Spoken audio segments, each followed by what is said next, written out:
Friends, good evening. Welcome to Tech Civil Destination, channel by civil engineering destination. तो as you know कि हम आपके लिए वापस आ गए हैं हमारे 100 MCQs का बैच लेके। 2-3 दिन वीडियो नहीं आ पाई तो उसके लिए sorry, but as you know कि दिवाली थी, तो दिवाली में हम सब बिजी थे। आप भी बिजी थे, मैं भी बिजी था। इस बात में कुछ ऐसी दो राह नहीं है, तो उस वजह से आपकी वीडियो नहीं आ पा रही थी 2 दिनों से। लेकिन अब सब एज यू नो कि सारे त्योहार और फेस्टिवल्स ख़त्म हो गए हैं, सारे रिचुअल्स हो गए हैं, तो अब हम फ्री हो गए हैं। अब से आपकी वीडियो कंटिन्यूस आएगी। तो ठीक है, चैनल को सब्सक्राइब कर लीजिए अगर नहीं किया है तो, और बेल आइकन दबा दीजिए और सब आ जाएं। आपके जो डाउट्स हैं पिछले सेशन से रिलेटेड, वो मैं एक दिन रखूंगा, उसमें आपके सारे ही डाउट्स मैं क्लियर कर दूंगा। तो फिलहाल बात कर लेते हैं, हम टाइम वेस्ट ना करते हुए चलते हैं डायरेक्ट आज के हमारे क्वेश्चन पे। आज जो हम आपके लिए क्वेश्चन लाए हैं that is from soil mechanics, as you know. आज हम जो सॉल्व करेंगे दैट इज कंपैक्शन। हम कंपैक्शन के 100 MCQ सॉल्व करेंगे। उसके साथ में थोड़े और टॉपिक्स हैं, उसको भी कवर कर लेंगे। तो आज आपका कंपैक्शन पूरा हो जाएगा। जितने भी क्वेश्चन लाए हैं कर लेते हैं फटाफट। पहले तो एक ब्रीफ आइडिया मैं आपको देना चाहूँगा कि आखिर who the hell is this compaction, आखिर ये कंपैक्शन होता क्या है, इससे होता क्या है। तो बचपन में एक देसी एग्जांपल मैं आपको देता हूँ।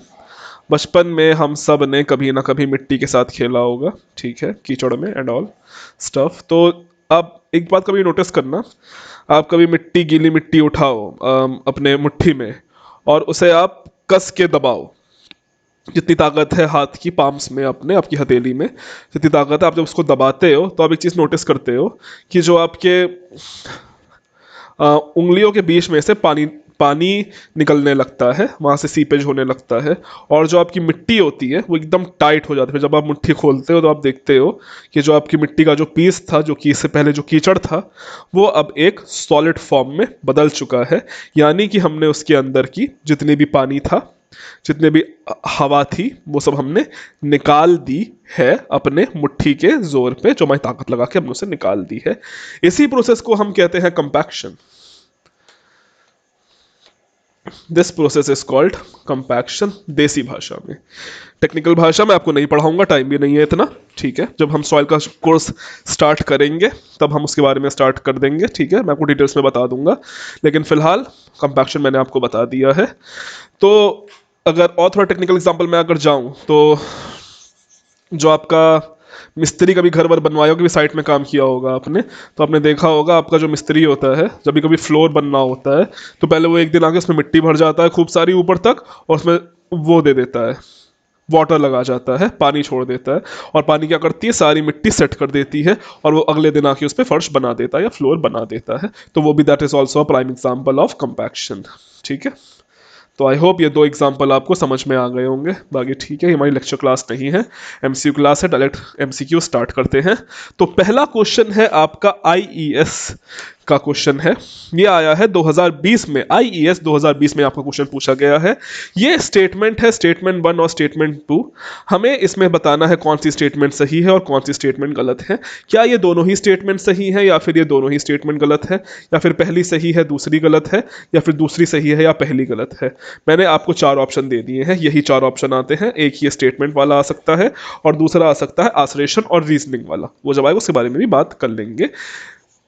CIL में बहुत ही ज़्यादा संभावना है ऐसे सवालों का क्वेश्चन मिलने के, क्योंकि एज यू नो कि एक PSU है। PSUs हमेशा IES का लेवल लेके चलती हैं, तो इस क्वेश्चन की आपकी बहुत ज़्यादा आने की संभावना है, इस टाइप के क्वेश्चन की। इसलिए मैं आपके लिए ऐसे भी क्वेश्चन ला रहा हूं। तो स्टेटमेंट 1 दी गई है, coarser the particle lesser is the optimum moisture content, ठीक है। The specific surface of the coarse particle is less. मैं आपको बता देना चाहता हूं, ये दोनों ही स्टेटमेंट करेक्ट है।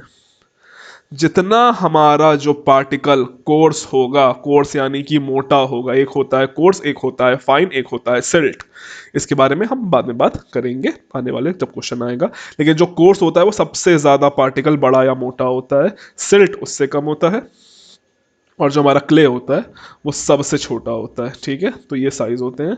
तो जितना भी हमारा जो कोर्सर द पार्टिकल, जितना पार्टिकल जितना मोटा होगा, lesser is the optimum moisture content. ये बात एकदम सही है, पार्टिकल जितना बड़ा होगा उसके अंदर मॉइस्चर उतना ही कम होगा। तो this statement is true. And the second statement is the specific surface area of the courser particle is less.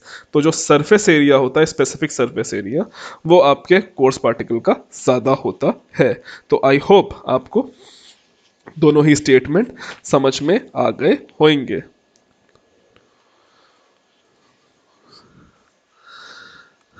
तो ठीक है, पहला क्वेश्चन हमारा इसी के साथ डन हो गया।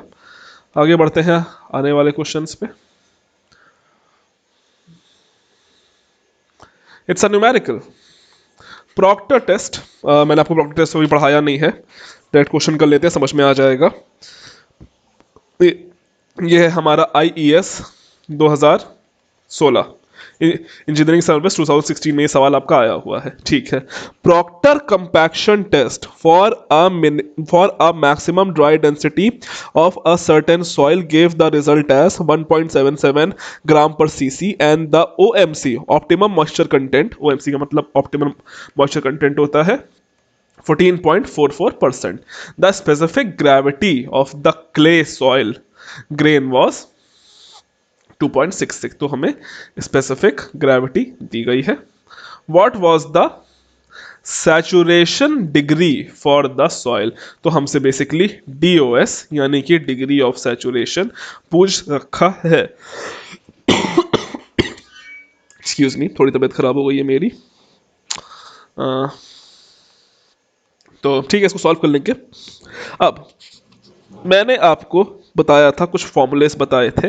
एक डायरेक्ट फॉर्मूला मैं आपको लिखवा देना चाहता हूं। This is a direct formula, that is gamma D equals to G gamma W 1+E।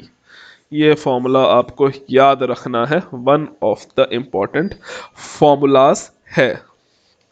ठीक है, gamma D unit weight of water है, ड्राई यूनिट वेट, और ये है। ठीक है, अब अगर हम इसको सॉल्व करते हैं, गामा डी आपका मैक्सिमम ड्राई डेंसिटी है, मैक्सिमम ड्राई डेंसिटी, और हमारा ये यूनिट वेट ऑफ वाटर। ठीक है, अब इसको हम सॉल्व कर लेते हैं। तो गामा डी हमारे पास है। अब हमें क्या क्या दिया गया है उसके बारे में बात कर लेंगे। अब देखो, सबसे पहले हमें यहाँ पे क्या निकालना है, गामा डी की वैल्यू 1 है, एज यू नो। हम ये इस फॉर्मूले से इसमें वॉइड रेशियो निकाल सकते हैं। हमसे देखो, अप्रोच मैंने कहा था मेन होनी चाहिए। अप्रोच कैसे लगाएंगे, हमसे यहाँ जो पूछा गया है वो हमसे पूछा गया है DOS यानी कि डिग्री ऑफ सैचुरेशन। ठीक है, ऐसा कौन सा फॉर्मूला है जिसमें DOS आता है? तो एक फॉर्मूला है SE इक्वल्स टू WG। ठीक है, हमारे पास ये फॉर्मूला है। अगर हम इस फॉर्मूले में अगर वॉइड रेशियो धर देंगे तो हमको इस फॉर्मूले से S की वैल्यू पता चल जाएगी। S की वैल्यू में पता चलेगा, हमारा S ही टारगेट है। तो हमारा जो समय जो मेन फोकस होना चाहिए, that is to how to find this E, हम वॉइड रेशियो कैसे निकालें। अब हमें देखो क्या और चीज़ें दी गई हैं जो इस फॉर्मूले में लग रही हैं हमें। ठीक है, देखो स्पेसिफिक ग्रेविटी दी गई है। ठीक है, हमें पता है क्या होती है, और वाटर कंटेंट भी दिया गया है, जी भी दिया गया है। फटाफट सबकी वैल्यू धर देंगे। पहले तो हम इसको इधर ले जाएंगे, 1+E equals to 1+E equals to G gamma W upon WD। E को अकेला कर लेंगे तो ये जो हमारा प्लस का है, +1 है, ये इधर -1 आ जाएगा। तो ये सॉल्व करने के बाद आ जाएगा हमारा वॉइड रेशियो की वैल्यू आ जाएगी, सब वैल्यू धरने के बाद 0.5028। ठीक है, ये हमारे पास E की वैल्यू आ जाएगी। जब हमारे पास एक बार E की वैल्यू आ गई तो हम इस E की वैल्यू को SE इक्वल टू WG में रख सकते हैं। तो ये WG अपॉन E रख देंगे, इसको सॉल्व कर लेंगे। 14.44 2.66 अपॉन 0.5028। E की वैल्यू हमारी आ जाएगी, कितनी आएगी, अप्रोक्स 77% आ जाएगी। तो हमें वॉइड रेशियो यहाँ से S पता चल जाएगा। सॉरी, ये S है। एस को अकेला किया है ना, हाँ एस। तो आपको आई थिंक समझ में आ गया होगा, कुछ नहीं करना है। ये तो एक बार फिर से समझा देता हूँ, थोड़ा हौच पौच हो गया है। चलिए बदवा से समझ लेते हैं, बदवा से समझ लेते हैं। मैंने आपको फॉर्मूला क्या बताया, फॉर्मूला जो मैंने आपको बताया वो है gamma D equals to G gamma W upon 1 plus E. ठीक है, अब यहाँ से हम क्या कर लेंगे, यहाँ से अब हमें बेसिकली ई यानी कि वाइड रेशियो निकालना है, ई फाइंड करना है। तो ई फाइंड करने के लिए इसको ई के टर्म्स में कन्वर्ट कर लेंगे, जो कि ये हमारा हो जाएगा, ये हमारा हो जाएगा ई के टर्म्स में फाइंड करने के लिए G gamma W upon gamma D equals to, ये ऊपर चला जाएगा, ई इधर हो जाएगा, माइनस वन यहाँ पे आ जाएगा। ठीक है, ये हमारा फॉर्मूला बन गया। अब जब हम इसको सॉल्व कर लेंगे, ई की वैल्यू निकाल लेंगे सारी वैल्यूज धर के, तो ये हमारे पास जो हो जाएगा, ये हो जाएगा 0.5028। ठीक है, अब S equal to W G हमें पता है, S equals to W G. यहाँ से हमें क्या निकालना है, हमें एस निकालना है बेसिकली। तो एस निकालने के लिए S equals to W G upon E. ठीक है, इसमें सारी वैल्यू डाल देंगे। वाटर कंटेंट हमें दिया गया है 14.44, जी भी हमें दी गई है, स्पेसिफिक ग्रेविटी दी गई है 2.66 डिवाइडेड बाय ई। हमने वर्ड रेशियो अभी निकाला, कितना निकाला है 0.5028। ठीक है, अब यहाँ से हम निकाल सकते हैं, जो इसका आंसर आ जाएगा अप्रॉक्स आ जाएगा 76.39%, और टोटली घुमा फिरा के आ जाएगा 77%। तो ये आपका इसमें आंसर हो जाएगा। आई होप अब ये सवाल आपको क्लियर हो गया होगा। तो इसका हमारा आंसर क्या हो जाएगा, answer basically will be option number D, that is 77%। इतना बड़ा क्वेश्चन आएगा तो नहीं, क्योंकि न्यूमेरिकल पोर्शन ज़्यादा है, बट फिर भी वी कांट से एनीथिंग, हम लोग कुछ कह नहीं सकते हैं। अगर आ भी गया तो क्या, छोड़ के तो आओगे नहीं, सॉल्व तो बेटा करना ही पड़ेगा। नहीं करोगे तो कोई और कर देगा, जो कर देगा उसका सिलेक्शन हो जाएगा, आपका नहीं हो पाएगा, एज सिंपल एज दैट। ठीक है, तो कोशिश करो मैक्सिमम सवाल करके आने हैं। Now this is a very interesting question, a very classic question. ऐसे क्वेश्चन बहुत ही ज़्यादा आने की उम्मीदें होती हैं, क्योंकि दिखने में आसान लगते हैं, होते भी आसान है, लेकिन जब आदमी करने जाता है ना तो पता चलता है कि हाँ इतने भी आसान नहीं है। पढ़ लेते हैं। अ soil deposit has a void ratio of 1.0। एक सॉइल डिपॉजिट है, उसका वॉइड रेशियो 1 है। If the void ratio is reduced by 0.60, अगर जो हमारा वॉइड रेशियो है उसको इतने से रिड्यूस कर दिया गया बाय कॉम्पैक्शन, जैसे मैंने कहा अगर कॉम्पैक्शन से आपका वॉइड रेशियो कम हो जाता है, उसको कम कर दिया गया इतना, the percentage volume loss will भी, परसेंटेज वॉल्यूम लॉस पूछा गया है। तो इसको फटाफट सॉल्व करते हैं।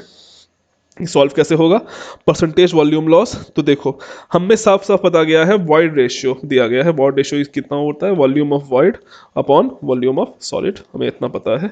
और क्या दिया गया है, V V upon V S equals to 1।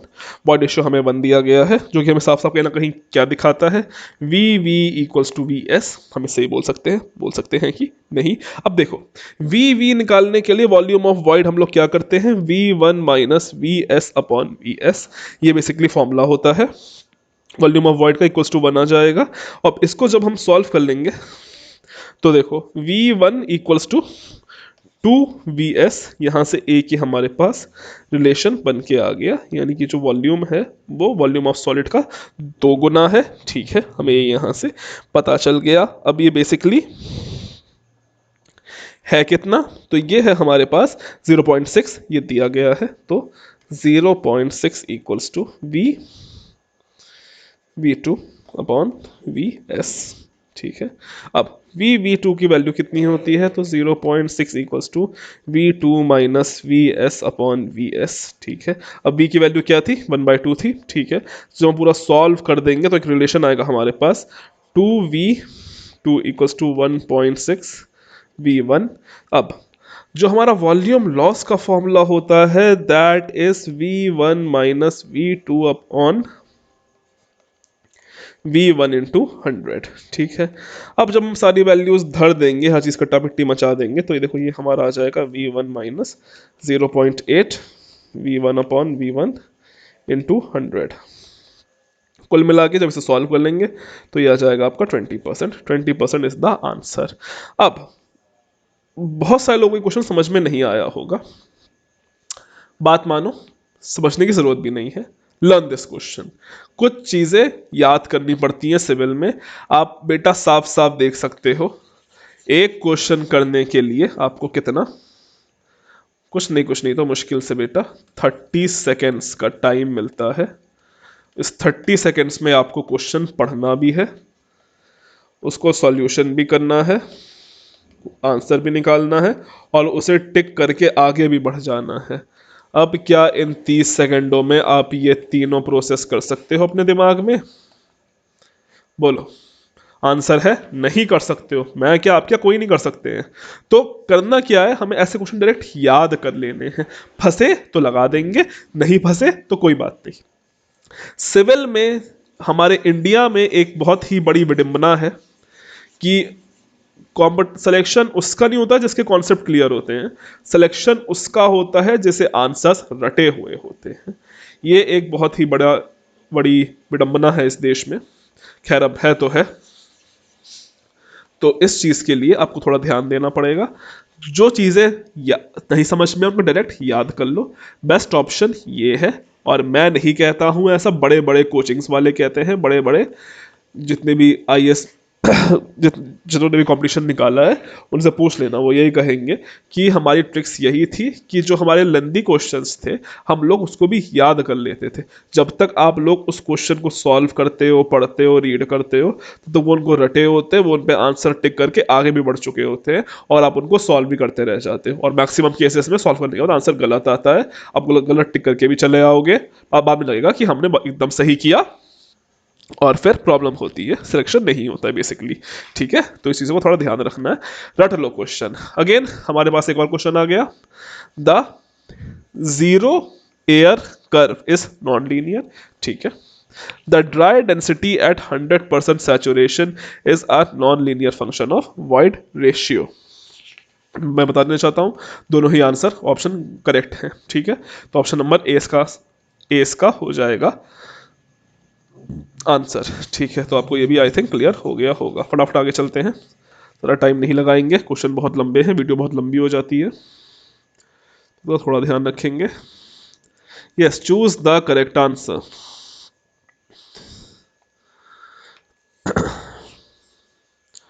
Clear है? हाँ क्लियर है। ठीक है, answer the choose consider the following statement. Swelling is greater and shrinking is less for a clay compacted on a dry side on the dry side of optimum. अच्छा, clays compacted on the dry side of optimum are considered by large strength. अच्छा, an increase in organic content of the clay soil causes an increase in optimum moisture content. तो इसका answer क्या होगा? पहले मैं आपको चीज बता देना चाहता हूं, ये भी एक विडंबना है कि इसके सारे ही ऑप्शन करेक्ट हैं। Option number 1, option number 2, option number 3 सारे ही ऑप्शन करेक्ट हैं। तो उस हिसाब से इसका which of the following statement are correct, तो 1 2 3 सारे करेक्ट हैं। Option number A is the correct answer. तो ठीक है, समझ में आ गया होगा। करेक्ट वालों में ज़्यादा दिमाग नहीं लगाएंगे, करेक्ट हैं तो वो हैं। The field density and field moisture content of a soil can be determined by। एक प्रैक्टिकल टाइप का क्वेश्चन है, जिन्होंने साइट पे काम किया है वो ये बात समझते होंगे मेरी, जिन्होंने क्वालिटी में काम किया है, नहीं किया है तो मैं समझा दूंगा। A field density and field moisture content of any soil can be determined by। Basically टेस्टों के बारे में पूछा जा रहा है कि किन किन टेस्टों से आप निकाल सकते हो। तो देखो, कोर कटर से हाँ निकाल सकते हैं, सैंड प्लेसमेंट प्रेटर से हाँ निकाल सकते हैं, प्रॉक्टर टेस्ट से नहीं, मॉडिफाइड प्रॉक्टर से नहीं। ये जो हमारे दो टेस्ट हैं, this is use for find compaction. ठीक है, ये हमारे दो टेस्ट कंपैक्शन फाइंड करने के लिए पता किए जाते हैं। बचे कौन से दो टेस्ट बचे हमारे पास? 1 और 2। ठीक है, तो 1 और 2 कौन सा हो गया? Option number B is the correct option. मैं आप सबसे एक रिक्वेस्ट करना चाहूंगा, बेटा कंपटीशन में तो आप लोग बैठते ही हो, थोड़ा साइट पे भी जाया करो, थोड़ा साइट पे जाया करो, बहुत सारी चीज़ें सीखने को मिलती हैं। मेरा अगर खुद का इतना सेल्फ कॉन्फिडेंस बढ़ा है, मैं इतनी चीज़ें अगर जानता हूँ, लोगों को पढ़ाता हूँ, तो बेटा मैंने भी साइट पे बहुत काम किया है। साइट पे सिखाने वाले अच्छे होने चाहिए। जो मेरे गुरु थे उन्होंने मुझे बहुत अच्छा सिखाया है, उसी का मैं आज इतना फ़ायदा उठा पा रहा हूँ और आप लोगों को भी दे पा रहा हूँ। Which one of the following roller is suitable for cement for soil cement stabilised roast road construction. देखो कितना आसान सवाल है। जो आपकी सीमेंट की रोड बनती है उसमें आप लोग कौन सा रोलर यूज करते हो? तो मैं आपसे एक चीज बताना चाहूंगा, इसमें आप लोग करते हैं vibratory roller. Sheep foot roller इसमें नहीं करते, वो अलग जगह करते हैं, वो भी बता देंगे। अब देखो पूछा गया है which one of the following rollers is suitable for cement for soil cement stabilised road construction. जो भी आपकी सॉइल सीमेंट की जो रोड बनती है उस पे आप कौन सा यूज करते हो रोलर? तो वो होता है आपका vibratory roller. Sheep foot roller tick करके मत आ जाना। इस चीज में मैक्सिमम लोगों ने किया होगा, शीप फुट रोलर पर टिक कर दिया होगा, अपने मार्क्स जोड़ भी लिए होंगे और में सिलेक्शन नहीं हुआ। इसको बोले उसको बोले कुछ फायदा नहीं, सिलेक्शन हुआ नहीं, ठीक है। तो इस बात का ध्यान देना है। क्वेश्चन पढ़ लिया करो, पूछा करो क्वेश्चन क्या बोल रहा है।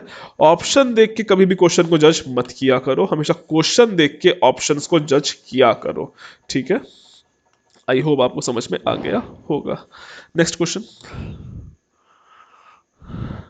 आसरेशन reasoning. Yes, now what is this assertion and reasoning? ये हमारे पास एक आसरेशन है, एक अजम्पशन दिया जाता है, उसका हमें रीजन दिया जाता है। अब चार ऑप्शन होते हैं, पहला ऑप्शन ठीक है और रीजन उसका एकदम सही है। दूसरा ऑप्शन है कि पहला आपका ऑप्शन ठीक है और रीजन इसका गलत दिया गया है। तीसरा ऑप्शन है रीजन ठीक है, आश्लेषण गलत दिया गया है। चौथा ऑप्शन होता है कि दोनों ही गलत हैं, आश्लेषण भी गलत है, रीजनिंग भी गलत है। तो बेसिकली ये चार क्वेश्चन आते हैं, ये ईएस का पैटर्न है। ये ऐसे बहुत सवाल पूछे, उससे बड़ी मजा आती है इन सब में खिलवाड़ करने में। खैर पढ़ लेते हैं। आश्लेषण,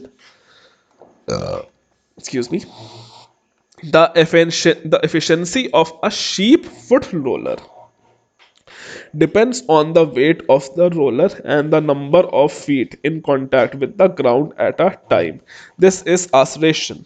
Now अब इसकी रीजनिंग क्या होगी?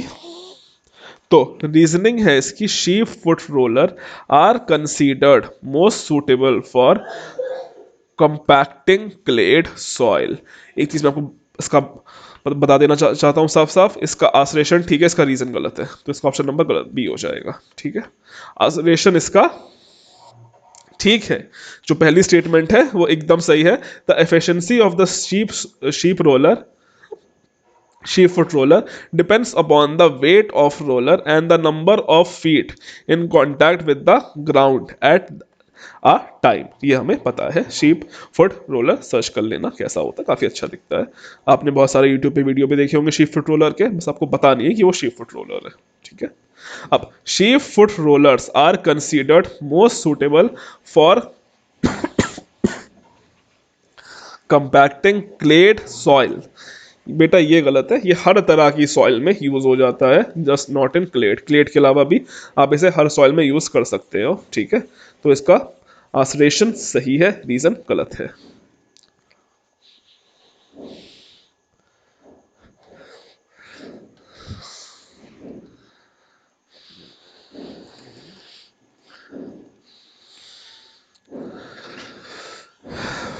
When the compaction energy increases, the compaction of soil. When the compaction energy increases, the compaction of the soil. चार ऑप्शन दिए गए हैं। Both OMC and maximum dry density decreases. Both OMC यानी कि optimum moisture content, OMC का मतलब होता है optimum moisture content, ठीक है, ध्यान देना OMC का मतलब क्या होता है, ठीक है। OMC decreases but maximum dry density increases. OMC increases but maximum dry density increases. चार ऑप्शन दिए गए हैं, आपको बताना है कि क्या होता है। तो मैं आपको एक चीज बताना चाहूंगा, OMC डिक्रीज कर जाता है, ऑप्टिमम मॉइस्चर कंटेंट डिक्रीज कर जाता है, decreases but dry density increase हो जाती है। तो इसमें आपका ऑप्शन नंबर सी हो जाएगा, ना ए होगा, ना बी होगा, ना डी होगा। बोथ कभी भी दोनों एक साथ नहीं करते, दोनों एक के वाइस वर्सा होते हैं, ठीक है। बी भी नहीं होगा, सी होगा, हाँ। ओ एम सी डिक्रीज कर जाएगा, ऑप्टिमम मॉइस्चर कंटेंट डिक्रीज कर जाएगा and maximum dry density increase कर जाएगी। तो आई होप आपको समझ में आ गया होगा।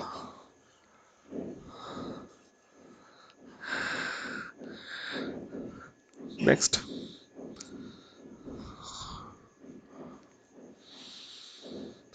कंसीडर द फॉलोइंग स्टेटमेंट, हमें ऑप्शन बताना है। In clay soil the maximum dry unit weight tends to decrease as plasticity increases.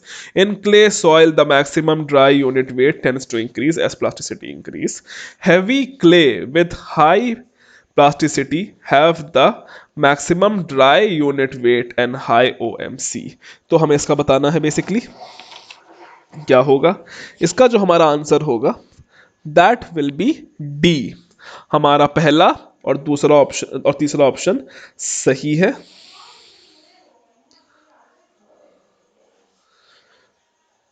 और जो हमारा सेकंड वाला ऑप्शन है ये गलत है। In clay soil the maximum dry unit the maximum dry unit weight tends to decreases as plasticity increases, ये सही है।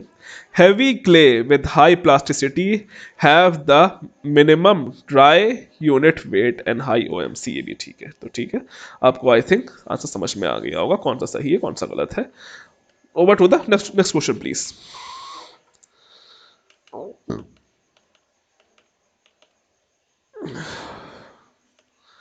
ये भी कंसीडर द फॉलोइंग स्टेटमेंट है।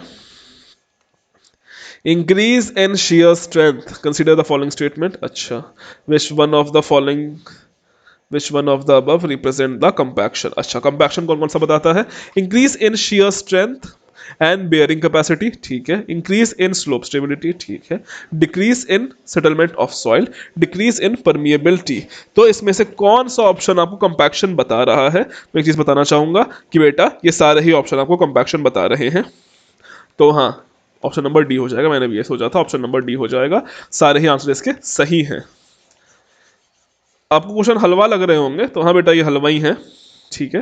विडंबना एक है, बहुत ही कम आता है कंपैक्शन में से, ज़्यादातर आता है तो कंसोलिडेशन से आता है। इसलिए नंबर ऑफ क्वेश्चंस भी मैं कम लाया हूँ कि ज़्यादा है ही नहीं, लेकिन जितने भी आए हैं आज हम कर लेते हैं। टॉपिक सारे मैं कवर करूंगा, छोटा हो बड़ा हो फर्क नहीं पड़ता। टॉपिक है, क्वेश्चन आया है, क्वेश्चन होंगे, बात खत्म। न्यूमेरिकल, न्यूमेरिकल फटाफट सॉल्व करते हैं, ठीक है। A cohesive soil yields a maximum dry density of 16 kilonewton per meter cube during a standard Proctor test (SPT). If the specific gravity is इतना, what would be the void ratio। हमसे void ratio पूछा गया है। तो मैंने आपको अभी just बताया था maximum dry density gamma D का फॉर्मूला क्या होता है, G gamma W upon 1 plus E. अब हमसे पूछा क्या गया, हमसे यहाँ पे ई पूछी गई है, तो ई को अकेला कर लेंगे। ई को अकेला कैसे करेंगे, ये हो जाएगा 1 plus E gamma W upon, ये हो जाएगा, ये यहाँ चला जाएगा, ठीक है। ये इसके नीचे आ जाएगा, जी गामा डब्लू, जी गामा डब्लू, ठीक है। एक सेकेंड, जी 1 प्लस ई गामा, अच्छा ये गामा डी हो जाएगा। इसके टर्म्स में अकेला करना है, वॉइड रेशियो के टर्म्स में। तो वॉइड रेशियो के टर्म्स में जब इसे अकेला करेंगे तो ये हमारे पास फॉर्मूला बन के आ जाएगा। इसको जब वैल्यू धर देंगे तो देख लीजिएगा अपने हिसाब से, फॉर्मूला जो बन के आ जाएगा 2.65। फॉर्मूला क्या बन के आएगा, एक सेकेंड बता रहा हूँ, गलत कर रहे हैं ना, क्योंकि बोर्ड पे सॉल्व करता हूँ। हाँ, gamma D equals to gamma D equals to G S gamma W upon 1 plus E, ठीक है। अब ई को ले जाएंगे उधर, तो 1 plus E gamma D equals to G gamma W, ये हो जाएगा, तो ये हो जाएगा gamma D plus gamma D E equals to G gamma W, ठीक है। अब ई हो जाएगा, E equals to G gamma W minus gamma D upon, upon में प्लस माइनस चल जाएगा, अपॉन गामा डी। तो ये हमारा फॉर्मूला बन के आ जाएगा। इसमें जब हम सारी वैल्यू धर देंगे हमारे पास ई की वैल्यू आ जानी है, ठीक है। देखो कि एक कितना सा छोटा सा फॉर्मूला था वो लगाना था। क्वेश्चन कभी मुश्किल नहीं आता है, डिपेंड करता है आने ना आने पे। अगर आपको क्वेश्चन आता है तो वो आसान है, नहीं आता तो वो गलत है।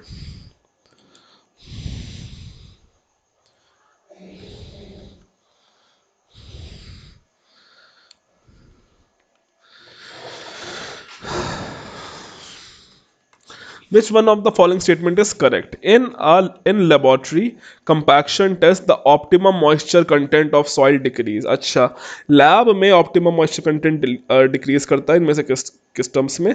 With increase of compaction energy and with decrease of coarse grain in the soil, with decrease of compaction energy and with increase in coarse grain in the soil, with increase of both compaction and coarse grain in the soil, with decrease of both compaction energy and coarse grain in the soil। तो इसमें से सही option क्या होगा? मैं बता देना चाहता हूँ, सही ऑप्शन होगा सी वाला, with increase of both compaction energy and coarse grain soil. जब ये दोनों आपका इंक्रीज करेगा तब आपका ऑप्टिमम मॉइस्चर कंटेंट डिक्रीज हो जाएगा। मैंने आपको पहले बताया था ये दोनों वाइस वर्सा चलते हैं। तो आई होप आपको समझ में आ गया होगा। C option is the correct option. ठीक है,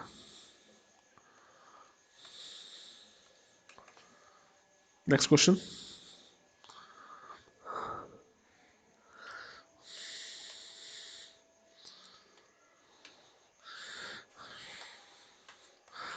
Which the following soil are compacted at the same compact effort in the field?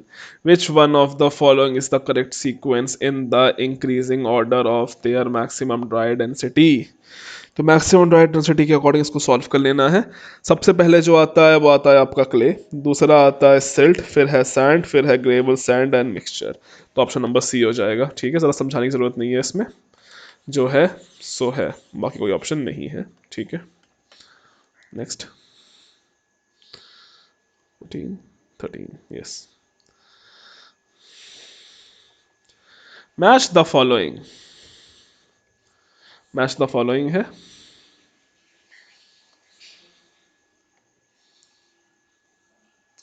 Match the following,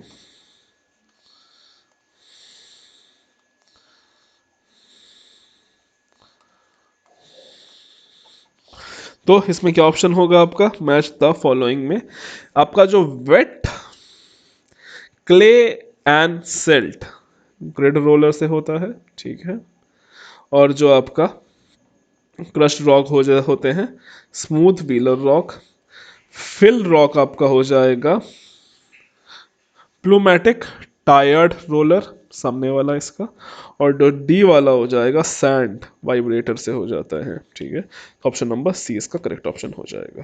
I hope समझ में आ गया होगा।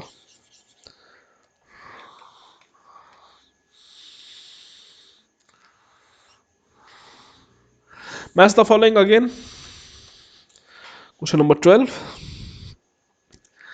Smooth wheel roller, smooth wheel roller तो आपका हो जाएगा ग्रेन्ड सॉइल में most suitable for coarse grained soil, A का B. Sheep foot roller only cohesive soil, तो जो शीप फुट रोलर है ये आपका सिर्फ और सिर्फ कोहेसिव सॉइल में हो जाएगा, most suitable for compaction cohesive soil. Pneumatic tyred roller both cohesive and cohesionless soil, तो suitable for both cohesion and cohesionless soil. और रैमर हमारा हो जाएगा option number 3, use for compaction soil in confined places. I hope इतना समझ में आ गया होगा।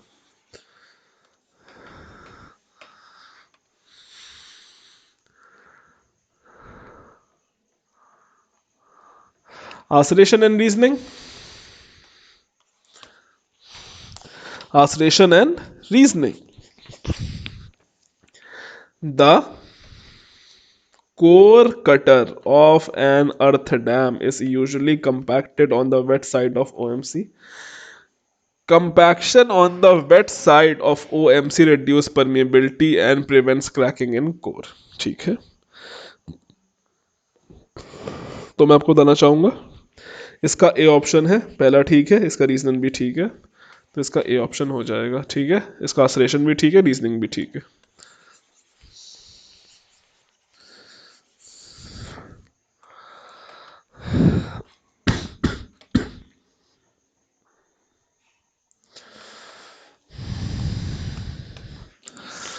Soil is compacted at which one of the following when higher the compact when higher the comparative effort provides highest increase in dry density।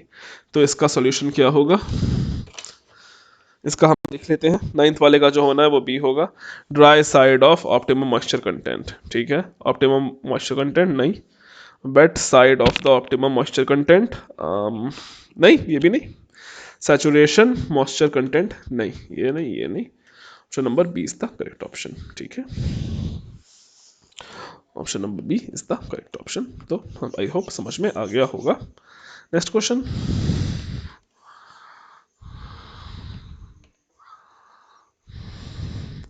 Again match the following, मैं आपको already करवा चुका हूं, फिर नहीं करवाऊंगा। In a compaction test of the compacting effort increases it will result, already मैं करवा चुका हूं एक बार, फिर भी एक बार फिर से देख लेते हैं, प्रैक्टिस हो जाएगी आप ही लोगों की। in a compaction test if the compacting effort is increased it will result in, अगर compaction test में compacting effort increase कर जाएगा तो वो किस में रिजल्ट करेगा, increase in maximum dry density and OMR, नहीं, इंक्रीज है तो मैंने क्या कहा था, वाइस वर्सा चलता है, तो इंक्रीज तो देखो होने से रहा, increase in maximum dry density but OMR remains unchange, नहीं, increase in maximum dry density and decrease in OMC, yes, no change, नहीं, सॉरी नहीं पैदा होता, तो हाँ third option is the right option, ठीक है। Increase in maximum dry density and decrease in OMC.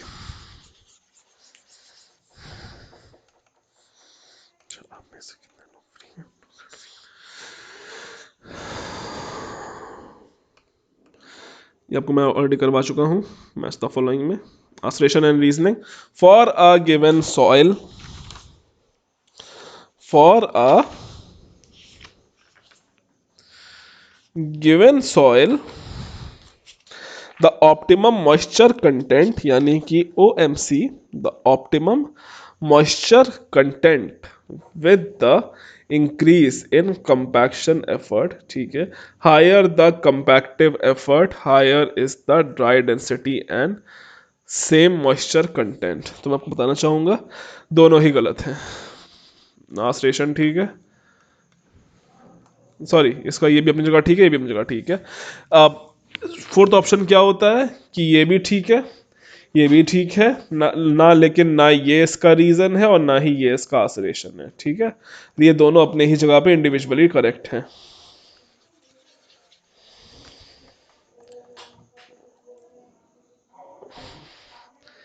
Sheep foot roller is recommended for, sheep foot roller किसके लिए यूज किया जाता है, जैसे कि मैंने आपको पहले भी बता चुका हूं,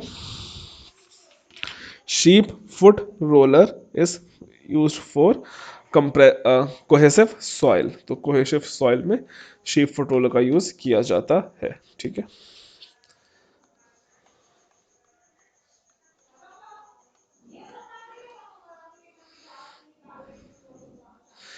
एट श्रिंकेज लिमिट, यहां से आपका चैप्टर चेंज हो गया है, अभी हम बात कर रहे हैं clay minerals and soil structures के बारे में। यहाँ पे सॉइल स्ट्रक्चर का थोड़ा बहुत सवाल है, ज़्यादा नहीं आता इस टॉपिक में से, ज़रा ज़रा कभी कभार आ जाता है, अभी SSC JEE में आया था, ठीक है, तो मैं इसलिए आया हूँ, कुछ सवाल इसके लिए आ सकता है।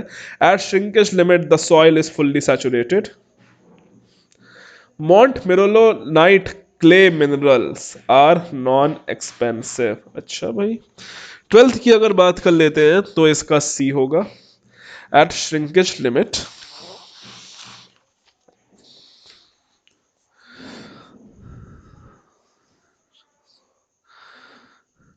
तो जो इसका पहला ऑप्शन है वो ठीक है, और जो आपका montmorillonite clay are non expansive, तो ये गलत है, तो option number A is correct, statement 1 is correct and 2 is false, ठीक है, तो ये आपका ट्रू हो गया और आपका बी फॉल्स हो गया। ठीक है, नेक्स्ट स्टेटमेंट नंबर स्टेटमेंट 2, इसके बारे में फटाफट बात कर लेते हैं।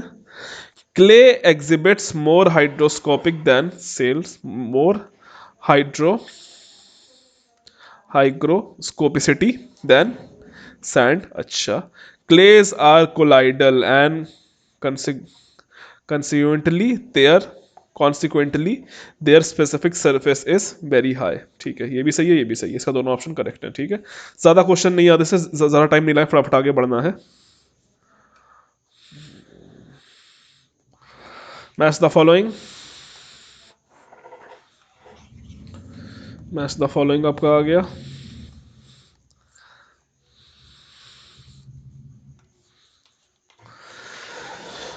मैच द फॉलोइंग आ गया आपका, ये क्या है, ये है,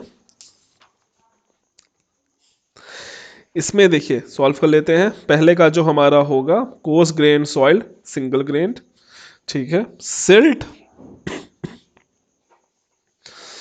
जो हमारा होगा सिल्ट 10 का हो जाएगा, हनीकॉम्ब, ठीक है, हनीकॉम्ब डिपॉजिट शो करता है। क्ले डिपॉजिट हो जाएगा हमारा फ्लोक्यूलेटेड स्ट्रक्चर, ठीक है। कंपोजिट सॉलिड क्या शो करता है, कोहेसिव मैट्रिक्स। तो ठीक है, तो ऑप्शन नंबर कौन सा हमारा करेक्ट हो जाएगा, ये हमारा करेक्ट हो जाएगा, B option is the correct option. ठीक है, आई होप समझ में आ गया होगा।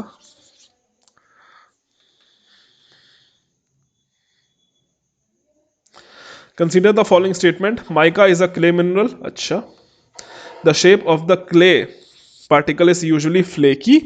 अच्छा, और थर्ड ऑप्शन क्या है, थर्ड ऑप्शन है a particle of kaolinite is electrically charge. अच्छा, नाइन्थ के बात कर लेते हैं, तो बेटा ये सारे स्टेटमेंट ठीक है। ठीक है, आपका mica is a clay mineral, ठीक है, माइका आपकी क्ले होती है as you know. The shape of the clay particle is usually flaky, हाँ ज़्यादातर फ्लेकी होते हैं, फ्लेकी मतलब होता है चपटा चपटा, ठीक है, फ्लेकी ऐसे ऐसे इसका शेप होता है, कुछ ऐसे ऐसे ही आपस में जुड़े रहते हैं। ठीक है, ऐसे ऐसे आपस में ये लोग जुड़े रहते हैं। A particle of kaolinite is electrically charge, हाँ जी, इसमें इलेक्ट्रिकल चार्ज होता है, तभी एक दूसरे को पकड़ के रखता है। मॉन्ट मेरोलोलाइट में कौन सा आपका होता है टाइप का बॉन्डिंग, आपका होता है वाटर बॉन्डिंग। ठीक है, क्योलाइट में आपका होता है वाटर बॉन्ड, सॉरी ये होता है आपका हाइड्रोजन बॉन्डिंग। ठीक है, एक में होता है आपका पोटेशियम बॉन्डिंग क्योलाइट के, इसमें होता है आपकी वाटर बॉन्डिंग। ठीक है, और अलाइट में होती है आपकी पोटेशियम। ठीक है, समझ में आ गया होगा। Next question please. Consider the following clay mineral, plasticity index के अकॉर्डिंग इनको अरेंज करना है। ठीक है, फटाफट इनको अरेंज कर लेते हैं, फटाफट इनको अरेंज कर लेते हैं। तो सबसे पहले आपका क्या आता है, सबसे पहले जो आपका आता है क्योलाइट, फिर आता है एलाइट, लास्ट में आता है मॉन्ट मेरोलोलाइट। ठीक है, तो आपका क्या हो गया 1 3 2, kaolinite, second is illite, third is montmorillonite, montmorillonite कहते हैं इसको बेसिकली हम लोग। अगर आपको थोड़ा जानना है इनके बारे में तो मैं आपको ये बता देना चाहता हूँ, इसके बारे में थोड़ा सा जान लो, इंटरेस्टिंग चीज़ है। इसलिए क्योलाइट में जो आपकी जो बॉन्डिंग होती है that is hydrogen bonding, illite में जो होती है वो होती है आपकी पोटेशियम बॉन्डिंग, मॉन्ट मेरोलाइट में होती है वो होती है वाटर बॉन्डिंग। इसमें वाटर बॉन्डिंग होती है तभी ये सबसे ज्यादा स्वेलिंग और श्रिंकेज प्रॉपर्टी शो करता है। इसीलिए इसी की वजह से हमारे इंडिया में मिट्टी की इतनी बुरी हालत है, इतनी ज़्यादा गहरी फाउंडेशन देनी पड़ती है। इसी एक चीज़ की वजह से हमारे इंडिया में 80% सॉइल मॉन्ट मेरोलोलाइट क्ले उसमें पाया जाता है, इसलिए यहाँ पे नींव इतनी गहरी डालनी पड़ती है। तो ठीक है, आपको समझ में आ गया होगा, ज़्यादा डिटेल नहीं बताऊंगा मैं। अगेन नेक्स्ट क्वेश्चन की बात कर लेते हैं। Consider the following statement, mica is a clay mineral, rock dust particle even of clay size are non plastic. ठीक है, a particle of kaolinite is electrically charged. मैं आपको पहले भी करवा चुका हूँ क्या, देखा दिखाया क्वेश्चन लग रहा है ये, तो ये मैं आपको बताना चाहता हूँ, इसके भी सारे ऑप्शन करेक्ट हैं। ठीक है, ये रिपीटेड है, इसका सेकंड पॉइंट बस चेंज कर दिया गया और भाषा बदल दी गई है, बाकी पहला दूसरा तीसरा तीनों ही करेक्ट हैं। नेक्स्ट, ये भी हो चुका है। Consider the following statement, following statement को कंसीडर करना है हमें, फटाफट कंसीडर कर लेंगे। The disperse structure is formed in clay when, disperse structure कब होता है, the net electrical forces between the adjacent soil particle at the time of disperse are repulsive. गलत। Remoulding and compacting of clay mineral have high void ratio. गलत। There is concentration of dissolve minerals in the water. सही।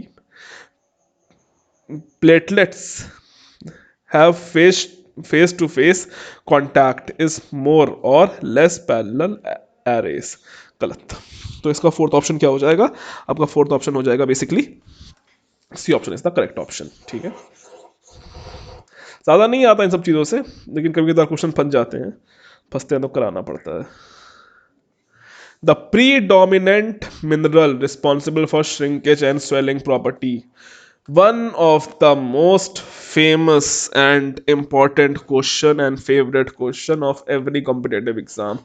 हर किसी दूसरे या तीसरे competitive exams में आपको ये सवाल तो मिल ही जाएगा। इसका साफ आंसर होता है डी, मॉन्ट मिरोलोलाइट। ठीक है, ऑलरेडी मैं 100 बार बता चुका हूँ।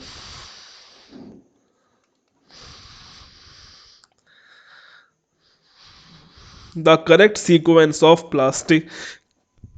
plastically of material is soil is an increasing order. इसको इंक्रीजिंग ऑर्डर में बेसिकली लगाना है, तो मैं लगा देता हूं फटाफट आप लोगों के लिए। सिलिका, ठीक है, सिलिका, कियोलाइट, अलाइट और मॉन्ट मेरोलोनाइट। ठीक है, यही होगा। मॉन्ट मेरोलोनाइट हमेशा लास्ट में आएगा, हमेशा याद रखना। तो ये दो तो वैसे गलत हो गए। कियोलाइट नहीं, सिलिका सबसे ज़्यादा स्ट्रांग होता है, फिर होता है आपका कियोलाइट, फिर होता है एलाइट, फिर होता है इसमें आपका मॉन्ट मेरोलोनाइट। ठीक है, ये सब आसान है, ज़्यादा टाइम नहीं दे रहा हूँ मैं इसलिए। अच्छा, यहाँ से हमारा इसका कोटा खत्म, आईएएस का कोटा खत्म। अब यहाँ से हमारे प्रीवियस ईयर्स क्वेश्चन स्टार्ट हो जाए, जो आए हैं अलग अलग कॉम्पिटेटिव एग्जाम्स में अलग अलग टाइम में, तो अब हम उनकी भी बात कर लेते हैं।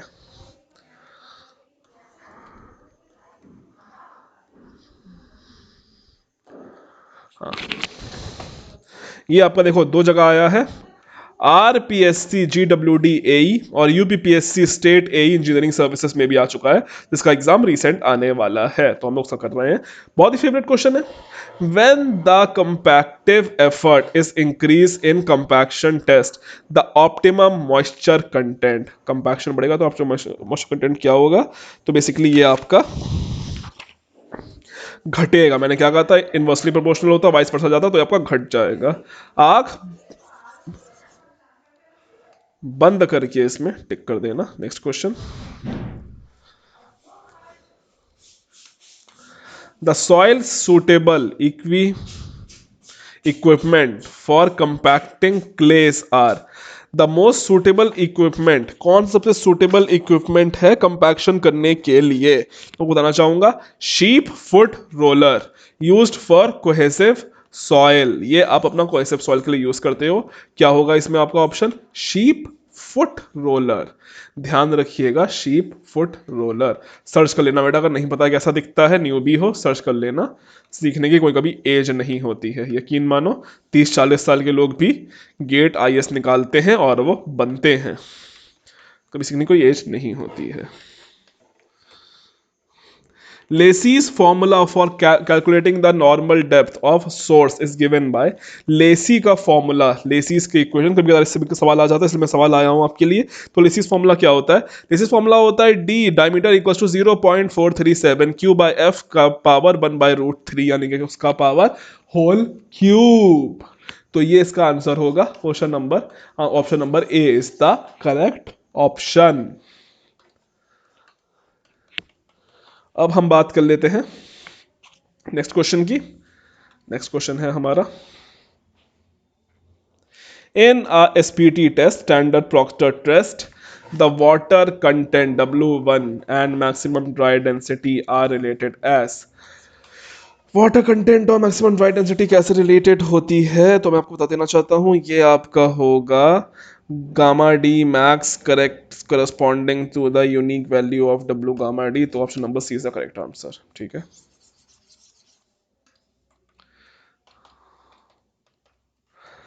अगला question.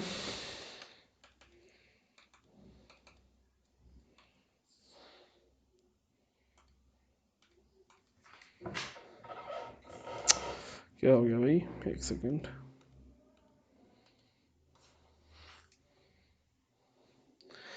The process by which soil particle artificially rearrange into a closed state of contact by mechanical means in order to decrease its porosity, उसको क्या बोलेंगे बेटा? ये बचकाना वाला सवाल आया है। इसे हम लोग बोल देते हैं कंपैक्शन, जिसके बारे में बात हो रही है उत्तराखंड AE 2013। पहले कितने आसान सवाल आते थे ना, अब पता नहीं क्या हो गया, इतना हाई कंपटीशन हो गया है। मे भी पहले लोग कम होते थे। For road construction in general, sheep foot roller is mostly suitable for which type of soil. तो एक ट्रिकी क्वेश्चन थोड़ा घुमा दिया गया है, लेकिन जिसको पता होगा वो ये बता देगा। शीप फुट रोलर किसके लिए यूज होता था? तो वो आपको बेसिकली यूज होता है high plasticity clay, high plastic से के लिए, यानी कि जो आपकी कोहेसिव सॉइल होती है। सबसे ज़्यादा कोहेसिव सॉइल कौन सी होती है? ये होती है हाई प्लास्टिसिटी क्ले। सैंड हमारी कोहेजन लेस होती है, कोहेजन लेस। सैंड में कोहेजन होता ही नहीं है, तभी आप मिट्टी को हाथ से पकड़ो पूरा साइड से गिर जाएगी। कभी रेत रेत कभी राजस्थान गुजरात गए होगे तो रेत उठाओ, रेत को हाथ में दबाओ, जितनी तेज दबाओगे कोहेशन बिल्कुल नहीं होती है उसमें, जितनी तेज दबाओगे उतनी तेज वो हाथ से फिसलती जाएगी फिसलती जाएगी फिसलती जाएगी। ठीक है, तो कोहेशन बिल्कुल नहीं है। यहाँ की मिट्टी को उठाओगे, हाथ में उठा लोगे, कुछ टाइम तक रखोगे, हाथ में ही रहेगी, झड़ेगी नहीं, जितनी झड़नी थोड़ी सी निकल जाएगी साइड से, बाकी हाथ में ही रहती है, क्योंकि उसमें कोहेजन होती है। और हमारे शीप फुटोला किस में काम आता है? हाई प्लास्टिक क्ले, यानी कि कोहेसिव सॉइल में। ठीक है, आई थिंक समझ में आ गया होगा। The basic action involve in sheep foot roller, sheep foot roller में हम लोग बेसिक एक्शन कौन सा यूज करते हैं? तो ये होती है नीडिंग। नीडिंग यानी बेटा कि आटा गूंदना। जो हम लोग आटा गूंदते हैं, जब हम लोग जैसे घर में आपने देखा होगा आपकी मम्मी या वाइफ या बहन आटा गूंदती होंगी, तो उसे हम लोग कहते हैं नीडिंग। नीडिंग मीन्स आटा गूंदना। ठीक है, तो आपका शीप फुट रोलर भी बेसिकली इसी प्रिंसिपल पे काम करता है। ये किसी अंग्रेज ने बनाया था। ठीक है, तो फिलहाल आज के लिए इतना ही। ये हमारा आज का आखिरी सवाल है। ज़्यादा सवाल आते नहीं है इस टॉपिक से, मैं ज़्यादा सवाल ले नहीं पाया हूँ। कल हम लोग कंसोलिडेशन स्टार्ट करेंगे। किसी भी क्वेश्चन में प्रॉब्लम होती है आप बता दिया करो, मैं उसकी लिस्ट बना रहा हूँ। होपफुली हम लोग संडे को या जब एक दिन कोई फ्री में निकालूंगा उस दिन सिर्फ आपके क्वेश्चंस ही मैं सॉल्व करवाऊंगा। ठीक है, जो आपके डाउट सेशन होगा हम डाउट्स ही ले लेंगे। बाकी जिन्होंने देखा है थैंक यू, जिन्होंने नहीं देखा है उनके तो क्या ही बोले। अगर देखा है, वीडियो पसंद आई तो बेटा लाइक सब्सक्राइब कर देना। अगर वीडियो नहीं पसंद आई है तो डिसलाइक कर देना। बता जरूर देना कि आखिर डिसलाइक किया क्यों है। सो आज के लिए अभी के लिए इतना ही। Thank you and God bless all of you.